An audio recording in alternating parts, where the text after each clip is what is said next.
Hi hello ಎಲ್ಲರಿಗೂ ನಮಸ್ಕಾರ. Welcome to my YouTube channel ಕನ್ನಡತಿಯ ಕಥಾಸುಧೆ.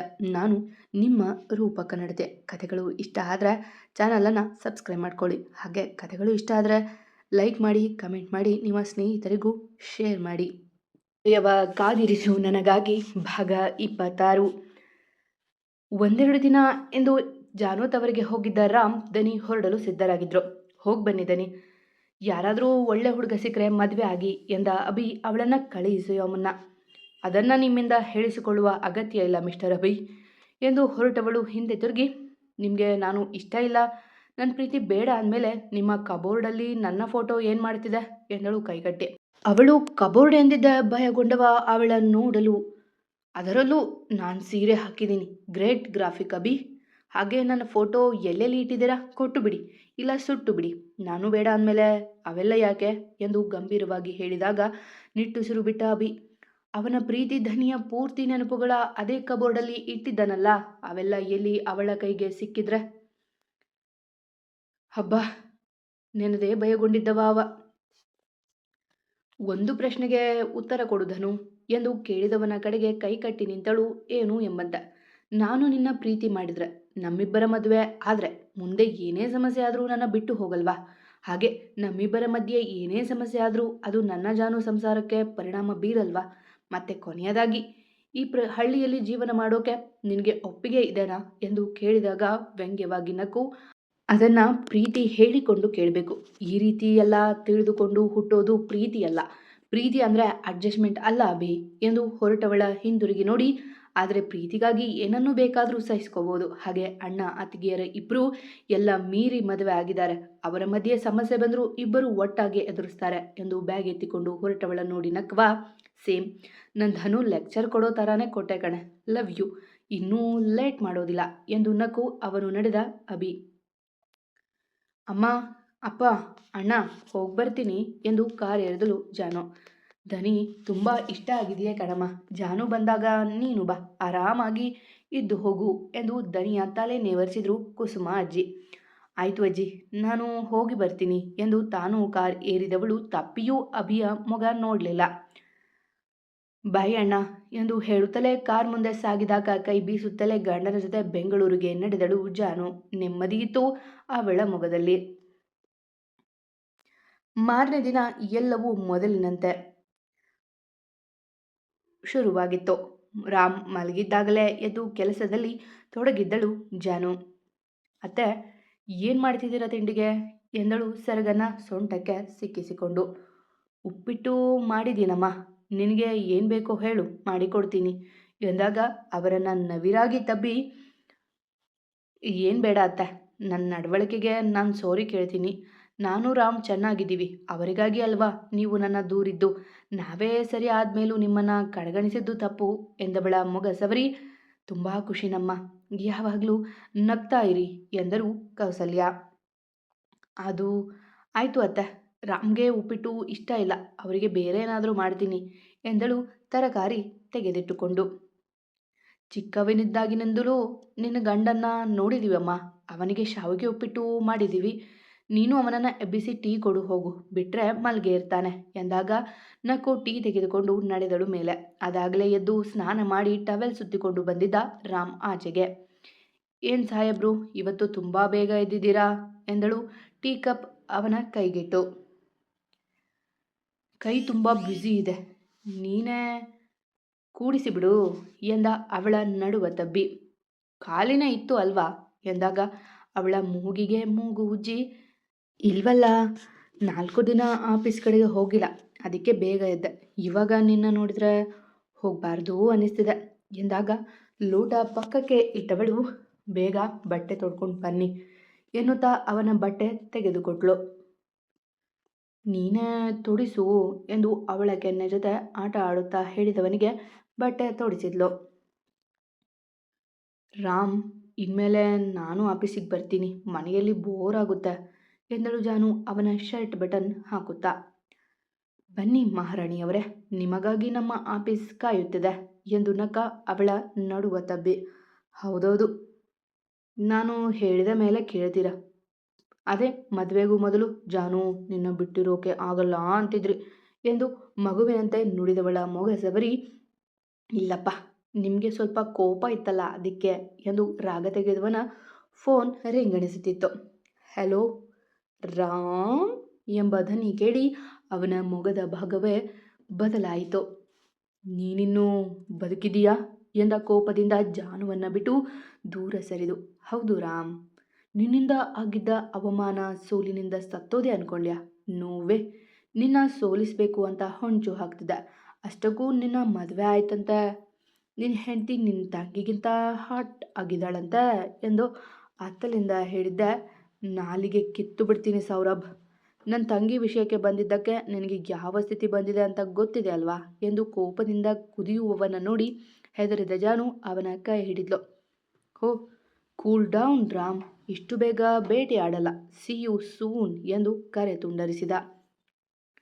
ಯಾರ್ ರಾಮ್ ಅದು, ಅಷ್ಟು ಕೋಪ ಮಾಡ್ಕೊಂಡಿದ್ದೀರಾ ಎಂದಾಗ ಅವಳ ನೋಡಿ ಕೋಪ ಮಾಡಿಕೊಂಡವ, ನೀನು ರೆಡಿಯಾಗು ಜಾನು, ಆಫೀಸ್ಗೆ ಹೋಗೋಣ ಎಂದು ದಡದಡನೆ ಅಲ್ಲಿಂದ ಹೊರಟು ಬಿಟ್ಟ. ಇವರಿಗೇನಾಯ್ತು, ಈಗಷ್ಟೇ ಎಷ್ಟು ಪ್ರೀತಿಯಿಂದ ಮಾತಾಡ್ತಿದ್ರು ಎಂದು ತನ್ನನ್ನೊಮ್ಮೆ ಕನ್ನಡಿಯಲ್ಲಿ ನೋಡಿಕೊಂಡು ಅವನ ಹಿಂದೆ ನಡೆದಳು ಜಾನು. ರಾಮ್ ಕೋಪ ಮಾಡಿಕೊಂಡು ಮುಂದೆ ನಡೆದಾಗ ತಾನು ಗೊಂದಲದಿ ಹಿಂದೆ ನಡೆದಳು ಜಾನು. ಮಮ್ಮಿ ಟಿಫನ್ ಬಡಿಸಿ ಎಂದ ಡೈನಿಂಗ್ ಟೇಬಲ್ ಬಳಿ ಕುಳಿತುಕೊಂಡು. ಹಾಂ ಬಂದೆ ಕಣೋ ಎಂದು ಆಚೆ ಬಂದ ಕೌಸಲ್ಯ ಎಲ್ಲರ ತಟ್ಟೆಗೂ ಉಪ್ಪಿಟ್ಟು ಬಡಿಸುವುದು ನೋಡಿ ಕೋಪಗೊಂಡವ, ಮಾಮ್ ನನ್ಗೆ ಉಪ್ಪಿಟ್ಟು ಇಷ್ಟ ಆಗಲ್ಲ ಅಂತ ಗೊತ್ತಲ್ವಾ ಎಂದು ಮೇಲೆದ ತಟ್ಟೆ ತಳ್ಳಿ. ರಾಮ್, ಅದು ಎಲ್ಲರಿಗೂ ಗೊತ್ತು, ನೀವು ಕೂತ್ಕೊಳ್ಳಿ ಎಂದು ಅವನ ಕೈ ಹಿಡಿದಳು ಜಾನು. ಜಾನು, ನಾನು ಆಚೆ ತಿನ್ಕೋತೀನಿ, ನೀನು ಡ್ಯಾಡ್ ಜೊತೆಗೆ ಬಾ ಎಂದು ಅವಳ ಕೈ ಬಿಡಿಸಿಕೊಂಡಾಗ ಪೆಚ್ಚಾದರು ಕೌಸಲ್ಯ. ರಾಮ್, ನಿಮಗೆ ಬೇರೆ ಇದೆ ಬನ್ನಿ ಎಂದು ಅವಳು ಕರೆಯುತ್ತಿದ್ದರೂ ಕೇಳದಂತೆ ನಡೆದಾಗ ತನ್ನತ್ತೆಯ ನೋಡಿ, ಅತ್ತೆ ನೀವು ಬೇಜಾರಾಗಬೇಡಿ, ಅವರು ಯಾವುದೋ ವಿಚಾರಕ್ಕೆ ಬೇಜಾರಾಗಿದ್ದಾರೆ, ಬೆಳಗ್ಗೆ ನನ್ನ ಮೇಲೂ ರೇಗಿದ್ರು ಎಂದು ಅವರನ್ನು ಸಮಾಧಾನ ಮಾಡಿದ್ಲು. ಲಕ್ಕಿ, ನೀನು ಹೊರಡು ಅವರ ಜೊತೆ, ಕಾರ್ ಡ್ರೈವ್ ಮಾಡೋಕೆ ಬಿಡಬೇಡ, ಮೊದಲೇ ಕೋಪದಲ್ಲಿದ್ದಾರೆ ಎಂದಾಗ ಅವನು ಓಡಿದ ತಿಂಡಿ ಮಾಡುವುದು ಬಿಟ್ಟು. ಸರಿ, ನೀನು ಕೂತ್ಕೋ ತಿನ್ನುವಂತೆ ಎಂದು ತಟ್ಟೆ ಇಟ್ಟಾಗ, ಬೇಡ ಅತ್ತೆ, ಅವರ ಜೊತೆ ಅಲ್ಲೇ ತಿಂತೀನಿ, ಲಕ್ಕಿಗೂ ಸೇರಿಸಿ ಡಬ್ಬಿಗೆ ಹಾಕಿಕೊಡಿ ಎಂದು ನಕ್ಕವಳ ಮೊಗ ಸವರಿ, ಇಂಥ ಬಂಗಾರನ ಬೇಡ ಅಂದಿದ್ದೆ, ಇರು ಎಂದು ಬೇಗ ಬೇಗ ಡಬ್ಬಿಗೆ ಹಾಕಿದ್ರು. ಮವ, ಕಾರಲ್ಲಿ ವೇಟ್ ಮಾಡ್ತಿರ್ತೀನಿ ಎಂದು ಆಚೆ ನಡೆದಳು ಧರ್ಮರಾಜವರಿಗೆ ಹೇಳಿ. ಧರ್ಮರಾಜವರು ಬಂದಾಗ ಅದಾಗಲೇ ರಾಮ್ ಹೋಗಿ ಆಗಿತ್ತು. ಜಾನು ಒಬ್ಬಳೆ ಕಾರಲ್ಲಿ ಕುಳಿತಿದ್ದು ನೋಡಿ ಅವರು ಬಂದು ಕಾರ್ ಸ್ಟಾರ್ಟ್ ಮಾಡಿದ್ರು. ಯಾಕೆ ಕೋಪ ಮಾಡ್ಕೊಂಡಿದ್ದಾನ, ನಿನ್ಗೇನಾದರೂ ಗೊತ್ತಾ ಎಂದರು ಕಾರ್ ಓಡಿಸುತ್ತಲೇ. ಬೆಳಗ್ಗೆ ಮಾತಾಡ್ತಿದ್ವಿ ಮಾವ, ಹಾಗೇ ಯಾವುದೋ ಕಾಲ್ ಬಂತು, ಆಮೇಲೆ ಕೋಪ ಮಾಡ್ಕೊಂಡು ಬಂದ್ಬಿಟ್ರು ಎಂದಳು ಬೇಸರದಿಂದ. ಅವನು ಹಾಗೆ ಕಣಮ್ಮ, ಒಮ್ಮೊಮ್ಮೆ ಕೆಲಸದ ಸಲುವಾಗಿ ನಮಗೂ ರೇಗಿದ್ದು ಉಂಟು, ನೀನು ಬೇಜಾರಾಗಬೇಡ ಎಂದಾಗ ನಕ್ಕು ತಲೆ ಆಡಿಸಿದ್ಲು. ಅವಳಿಗೆ ಗೊತ್ತೇ ಇದೆಯಲ್ಲ ಅವಳ ಪ್ರೀತಿ ಮುಂದೆ ಅವನ ಕೋಪ ನಿಲ್ಲದ ಎಂದು. ನೀವು ಹೋಗಿರಿ ಮಾವ, ನಾನು ಅವರ ಜೊತೆ ತಿಂಡಿ ಮುಗಿಸಿ ಬರ್ತೀನಿ ಎಂದಳು ಅವರ ಜೊತೆ ಹೆಜ್ಜೆ ಹಾಕುತ್ತಾ. ಸರಿ, ಅವನೇನಾದರೂ ಅಂದರೆ ಬೇಜಾರಾಗಬೇಡ ಎಂದು ಲಕ್ಕಿಗಾಗಿ ತಂದಿದ್ದ ಬಾಕ್ಸ್ ತೆಗೆದುಕೊಂಡು ನಡೆದರು ಧರ್ಮರಾಜ್. ನಮ್ಮ ಪತಿದೇವರಿಗೆ ಎಷ್ಟೊಂದು ಕೋಪನಪ್ಪ ಎಂದು ಅವನ ಕ್ಯಾಬಿನ್ಗೆ ಬಂದು ಡೋರ್ ತಳ್ಳಿದ್ಲು.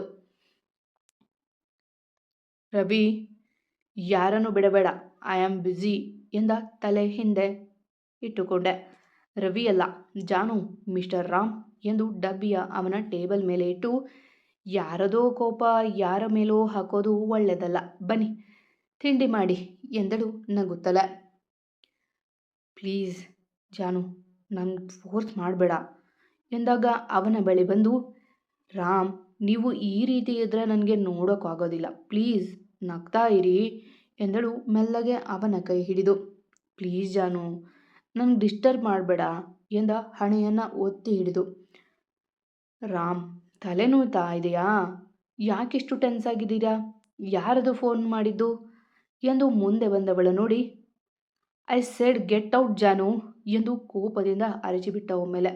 ಬೆಚ್ಚಿದವಳು ಮತ್ತಲ್ಲಿ ನಿಲ್ಲದೆ ನಡೆದಳು ಅಳುತ್ತಾ. ಛೆ, ಒಂದ್ಸಾರಿ ಹೇಳಿದ್ರೆ ಅರ್ಥ ಆಗೋದಿಲ್ಲ ಇವಳಿಗೆ ಎಂದು ಟೇಬಲ್ಗೆ ಕೈ ಬಡಿದವ. ಛೆ, ನೋವು ಮಾಡಿದೆ ಅವಳಿಗೆ ಎಂದು ಮೇಲೆದ್ದವ. ಇಲ್ಲ, ಇವಾಗ ಸಮಾಧಾನ ಮಾಡಿದರೆ ಮತ್ತೆ ಅದನ್ನೇ ಕೇಳ್ತಾಳೆ. ಇನ್ನೊಮ್ಮೆ ಅವಳು ಇದರ ಬಗ್ಗೆ ಮಾತಾಡಬಾರ್ದು ಎಂದು ಮನವ ಕಲ್ಲು ಮಾಡಿಕೊಂಡು ಕುಳಿತ. ಇತ್ತ ತನ್ನ ಜಾಗಕ್ಕೆ ಬಂದು ಕುಳಿತವಳ ಕಣ್ಣಿನಿಂದ ನೀರು ಸುರಿಯುತ್ತಲೇ ಇತ್ತು. ತಾನೇನು ತಪ್ಪು ಕೇಳಿದೆ ಎಂದು ಕೆಲ ಸಮಯ ಅತ್ತವಳು. ಇವಾಗ ಬರ್ತಾರೆ ಮುದ್ದು ಮಾಡೋಕೆ, ನಾನಂತೂ ಈ ಬಾರಿ ಬೇಗ ಕ್ಷಮೆ ಕೊಡೋದಿಲ್ಲ ಅವರಿಗೆ ಎಂದು ಮುಖ ತೊಳೆದು ಕೆಲಸ ಮಾಡುತ್ತಾ ಕುಳಿತಳು. ಅವಳನ್ನು ಹಾಗೆ ನೋಡಿದರೂ ಅವಳ ಬಳಿ ಹೋಗದೆ ಬೇರೆ ಏನನ್ನೋ ಚಿಂತೆ ಮಾಡುತ್ತಾ ಕುಳಿತು ಬಿಟ್ಟ ರಾಮ್.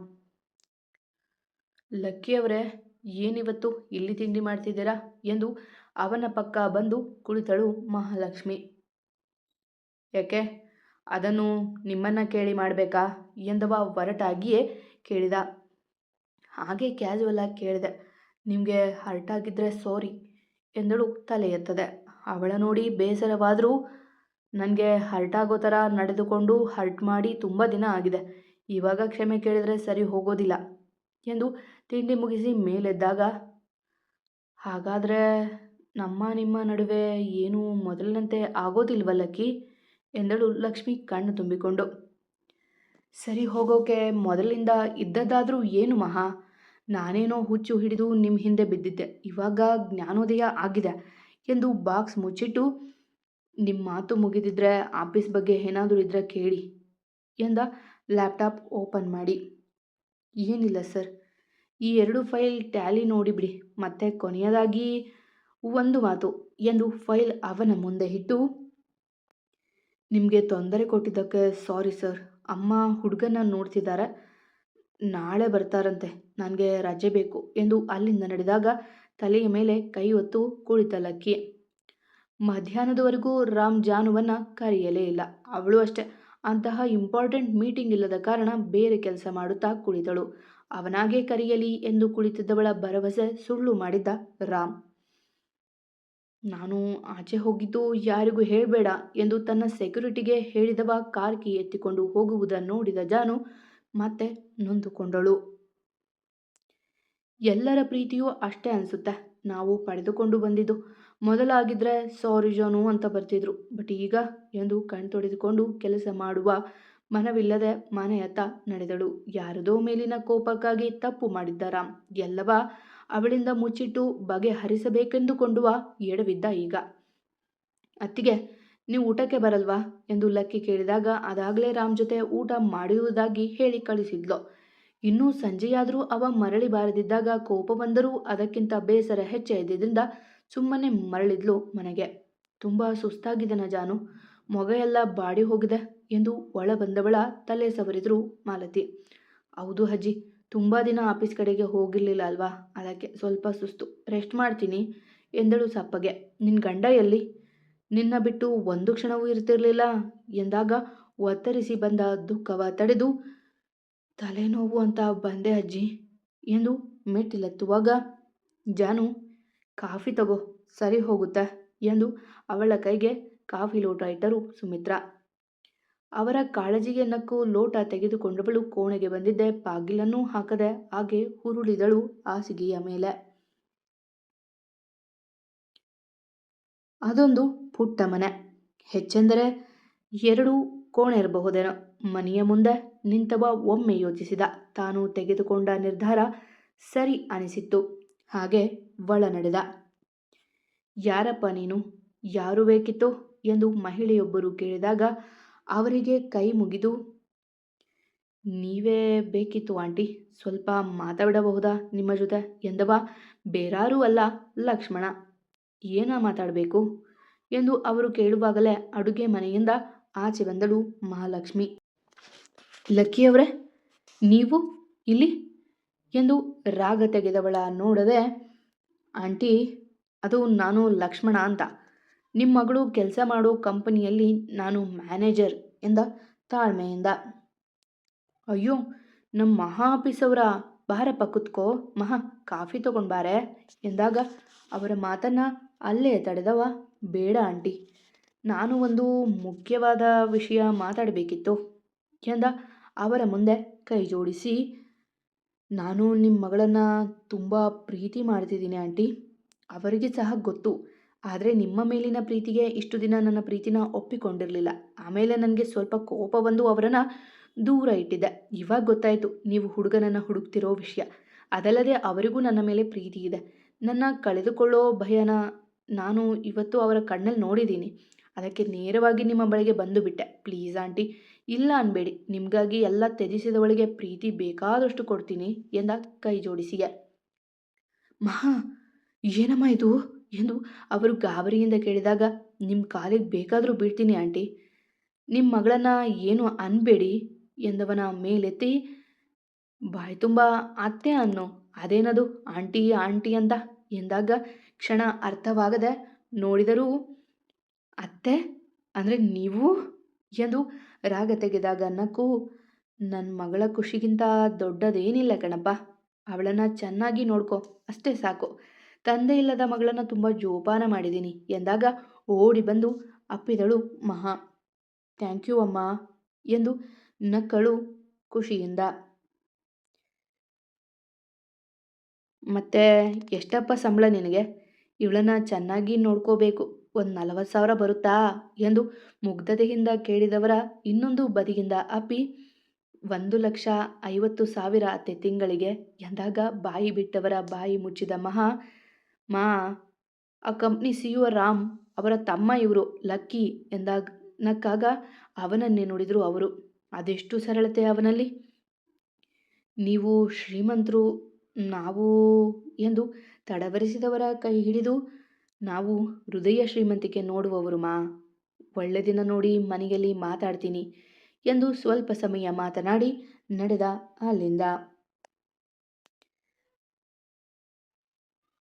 ರಾಮ್ ಮನೆಗೆ ಬರುವಾಗ ಅದಾಗಲೇ ರಾತ್ರಿ ಊಟದ ಸಮಯವೂ ಮೀರಿ ಹೋಗಿತ್ತು. ಬಂದೇನೋ, ಬಾ, ನಿನ್ನ ಹೆಂಡತಿ ಊಟಕ್ಕೂ ಬಂದಿಲ್ಲ, ಹಾಗೆ ಮಲಗಿಬಿಟ್ಟಿದ್ದಾಳೆ. ತಲೆನೋವು ಅಂತಿದ್ಲು ನೋಡು ಎಂದರು ಮಾಲತಿ ಮೊಮ್ಮಗ ಇನ್ನೂ ಬಾಗಿಲು ದಾಟುತ್ತಿದ್ದಂತೆ.